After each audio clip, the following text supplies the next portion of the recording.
یقین جانو، اللہ حد سے تجاوز کرنے والوں کو پسند نہیں کرتا۔ اللہ نے تمہیں جو رزق دیا ہے اس میں سے حلال پاکیزہ چیزیں کھاؤ، اور جس اللہ پر تم ایمان رکھتے ہو اور اس سے ڈرتے رہو۔ اللہ تمہاری لغو قسموں پر تمہاری پکڑ نہیں کرے گا، لیکن جو قسمیں تم نے پختگی کے ساتھ کھائی ہوں ان پر تمہاری پکڑ کرے گا۔ چنانچہ اس کا کفارہ یہ ہے کہ 10 مسکینوں کو وہ اوسط درجے کا کھانا کھلاؤ جو تم اپنے گھر والوں کو کھلایا کرتے ہو، یا ان کو کپڑے دو یا ایک غلام کو آزاد کرو۔ ہاں، اگر کسی کے پاس ان چیزوں میں سے کچھ نہ ہو تو 3 دن روزے رکھے۔ یہ تمہاری قسموں کا کفارہ ہے۔ جب تم نے کوئی قسم کھا لی ہو اور اسے توڑ دیا ہو، اور اپنی قسموں کی حفاظت کیا کرو۔ اس طرح اللہ اپنی آیتیں کھول کھول کر تمہارے سامنے واضح کرتا ہے تاکہ تم شکر ادا کرو۔ تفسیر۔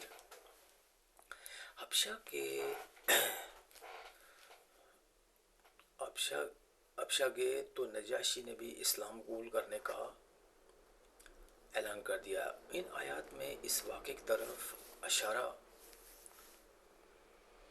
ہے۔ جس طرح حرام چیزوں کو حلال سمجھنا گناہ ہے، اسی طرح جو چیزیں اللہ نے حلال کی ہیں ان کو حرام سمجھنا بڑا گناہ ہے۔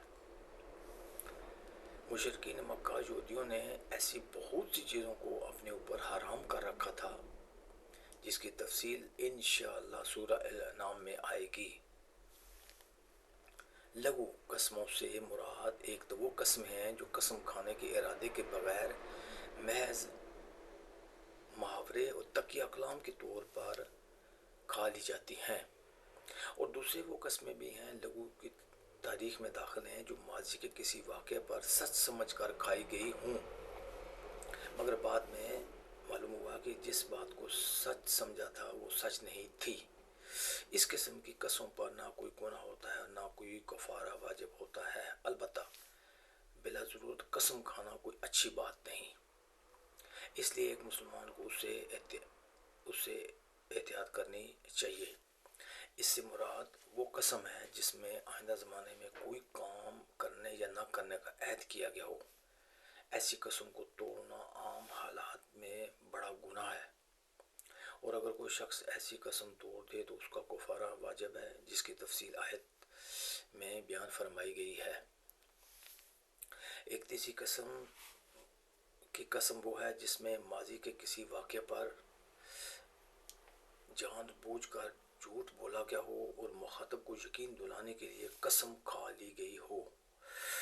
ایسی قسم سخت گناہ ہے، مگر دنیا میں اس کا کوئی کفارہ سوائے توبہ اور استغفار کے کچھ نہیں ہوتا۔ مطلب یہ ہے کہ قسم کھا لینا کوئی مذاق نہیں ہے۔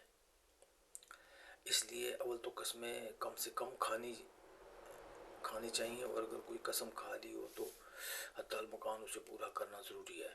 البتہ اگر کسی شخص نے کوئی ناجائز کام کرنے کی قسم کھا لی ہو تو اس پر واجب ہے کہ اس قسم کو توڑے اور کفارہ ادا کرے۔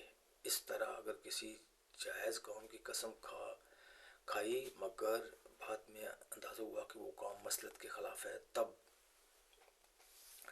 بھی ایک حدیث میں آن حضرت صلی اللہ علیہ وآلہ وسلم نے یہ ہدایت فرمائی ہے کہ ایسی قسم توڑ دینا اور کفارہ ادا کرنا چاہیے۔